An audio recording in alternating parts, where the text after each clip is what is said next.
Yes, webale kubanga okyali ku Red Zone TV, webale kubanga okyatambudde naffe mu mbeera yonna. Red Zone TV nga bulijjo bw'oba tonaba kubanga osubscribinga sijja kukowa kujjukiza kirira wansi awo olaba ekigambo subscribe kikwateko osubscribinge ku channel yaffe eno okwate ne kade aka notification ate obeere ng'obeera omu ku abo abasooka okumanya nga Red Zone TV tutaddeyo ensonga yonna. Kakati njagala okubanga mbawaka message kano Robert Kyagulanyi Ssentamu omukulembeze w'eggwanga omulonde bannayuganda gwe baawa obuyinza okubakulembera ayina message gyasibiridde abayimbi ne ba artist. Kubanga wagamba ba artist mulimu abayimbi, mulimu abazanyi ba katemba, era bino abyogedde abadde ayina omuzannyo ogumu gwalaba ku Bati Valley oba badde Bati Valley naye ngenda ku olutambi ogenda byerabirako naawe biwulire nga abyogera. Ngenda ddukuwa owulire omukulembeze w'eggwanga omutuufu Robert Kyagulanyi Ssentamu message oba entanda gyasibiridde ba artist banne omuli abayimbi, omuli abazanyi ba katemba ne bannabitone abalala bonna abakola ebiyiiye abategeezezza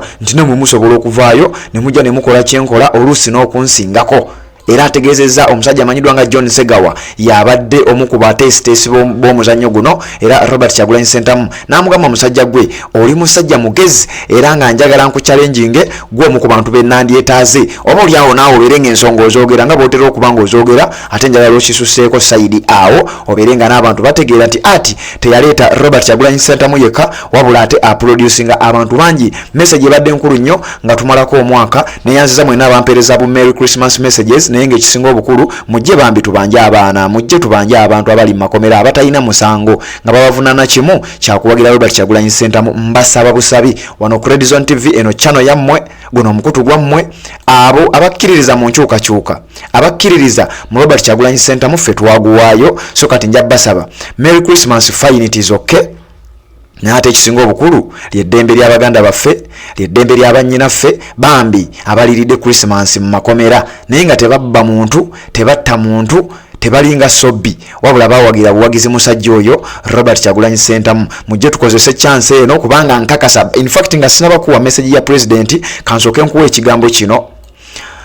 Nkakasa mu buno obudde abantu babeera nnyo ku social media kuba kati abasinga tebakoze bali waka, abantu abasinga bagenda kuwa nnyo obudde media newankubadde nezi TVs bagenda zibeerako. Mujje bannange mwenna abamanyi kye tukola buli lunaku, mujje tukozese chance eno nga abantu abasinga babeera busy olwaleero bali off. Mujje tukozese chance eno tujjukize ensi nti Olivia Lutaaya, Machete ya Sieni, Bakanatta, bamusisimbo wa bannange nti bali mu makomera ate tebalina musango gwe babalanga okujjako okuwagira Robert Kyagulanyi Ssentamu. Mbasaba oluva wano nkugambye tugenda ku mukutu gwaffe gwa Uganda 1 abagumanyi mugumanyi, atagumanyi oyinza ogenda ku YouTube yo noteekamu ekigambo Uganda 1 gujja kujja gufaanana bwe gutyo nga bwolabaawo. Obeere nga ogusubscribingako okwate ne kade ka notification obeere nga tomisinga nsonga yonna. Ojje tukole kye tusobola okukola, tuteekewo ettaffaali naffe tubeeke ettaffaali lye tugatta mu kaweefube w'okulwanirira eddembe lyabo bambi abaliridde Christmas yaabwe mu busibe naye nga tebalina musango gwe babavunaana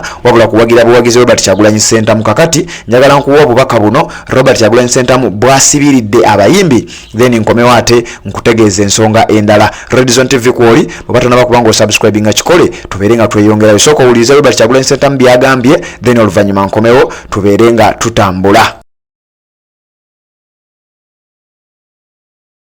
It is uncompromising elders like you that keep us in line.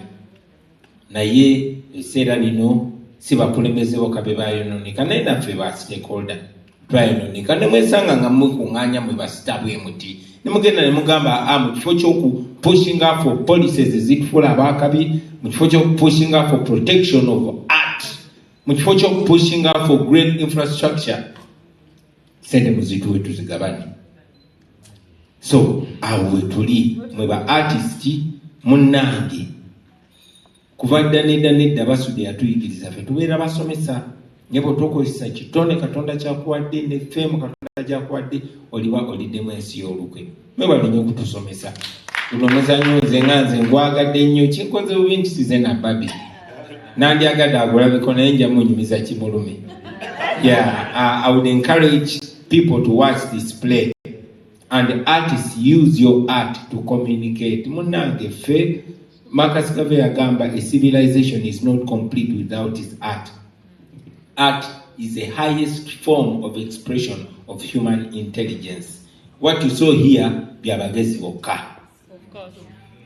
So mwebali nnyo mwebali eddala kankomaawo okubanyiza okumaliza ate nga njogedde kukyali kuli. Kankomaawo sebo tweyanza otuyita. You're a very intelligent man. You can do even much more than art. You can do much more than art, John. I want to challenge you on this National Theatre stage. Yes. If I didn't rise to the occasion, singa kati bana Uganda bali ku storage. Mubalaga abantu nti art ta producing a Bobi Wine yeka. Mubalaga abantu nti art ta producing abantu bangi nnyo bana manya nti ba artist tuli bangi ate tuli bagezi. Ate amagezi gaffe tetugesigaliza naye twakatugaba nene gwanga Uganda tujajukyusa. Mwena mbasoomooza. Thank you very much. Tweyanziza nnyo tweyanzege basobole banyabo tukyalina yendaga endala enkya kusanda akawungeezi ku 7:30 ku Christmas Day ne ku Boxing Day. Yes, omukulembeze w'eggwanga Robert Kyagulanyi Ssentamu bw'atyo bwe yalabise ne message eyo yennyini gye yasobodde okubanga ate asibirira ba artist omuli abayimbi abazanyi ba katemba era n'achallenginga John Segawa nga bwe mubiwulidde bw'atyo bwe yagambye wano ku Red Zone TV n'ennyongero bajjukiza nnyongero basaba mujje tukozese olunaku luno mujje tukozese ennaku zino tubeere nga tubanja abantu baffe. Njagala bategeeza oluva wano mu dakiika si nnyingi nnyo ku ssaawa zigenda kubanga mukaaga tugenda kubeera live ku mukutu ogwa Uganda 1. Abamala okusubscribinga mumanye ekyokukola tugenda kubanga tubanja abali mu WhatsApp group yaffe muteekeeyo amaloboozi tugende tubeere nga tugaplayinga ensi etegeere nti Olivia Lutaya n'abantu abalala abawagira obuwagizi Robert Kyagulanyi Ssentamu bali mbusibe. Omukutu gwa Uganda 1 gufaanana bwe gutyo era bw'ogenda ku YouTube yo teekamu ekigambo nga wekirabawo nti Uganda 1 etali leeta wabula Uganda 1 ekigambo then bajja gireeta ng'efaanana bwetyo obeere ng'ogisubscribingako ogende ne ku WhatsApp enamba eyo gyolaba 0756081795 yiyawo waggulu ogiteekeko message yo ng'obanja oba obanja Olivia Lutaya oba obanja Machete oba obanja ani kyonna tujja kuba message tugipuleyinga bw'obanga oli mugumu ng'oli naawe munnayuganda akkiririza mu nkyukakyuka nga toyagala kumanya ng'ogiteekayo nga tugipuleyinga banaye nga wenva wano njagala okubajjukiza siva wano nga sibategeezezza bannange tuzimba tuli bazimbi muyinza okuba mbadde temukimanyi